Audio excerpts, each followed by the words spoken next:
டே 1 March 24 ஈவினிங்கோட continue vlog தான் இது. Evening செடிக்கு எல்லாத்துக்கும் தண்ணி ஊற்றிட்டு அந்த சன்செட் பார்க்குறதுக்கே ரொம்ப காமாக இருந்தது. அதுக்கப்புறம் நான் போய் தூங்கிட்டேன். பிகாஸ் நான் நைட் ஷிஃப்ட்டில் இருக்கனால எனக்கு மார்னிங் ஃபுல்லாக தூங்கினா தான் நைட் ஃபுல்லாக முழிக்க முடியும். கரண்ட்டாக இப்போ என்னோடய ஷிஃப்ட் பார்த்திங்கன்னா ஈவினிங் 7:30லேருந்து மார்னிங் 5:30 வரைக்கும் இருக்கேன். நான் ரொட்டேஷ்னல் ஷிஃப்ட் அண்ட் ரொட்டேஷ்னல் ஆஃபில் தான் இருப்பேன்.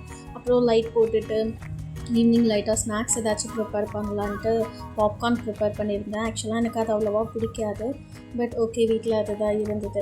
அண்ட் எனக்கு ஹைட் அண்ட் சீக் பிஸ்கட் ரொம்ப பிடிக்கும். உங்களுக்கு யாருக்கெல்லாம் பிடிக்கும்னு கமெண்டில் பின் பண்ணுங்கள். அதில் எனக்கு நிறைய குட்டி குட்டி மெமரிஸ்லாம் இருக்குது சைல்டுஹுட்டில் இருந்து.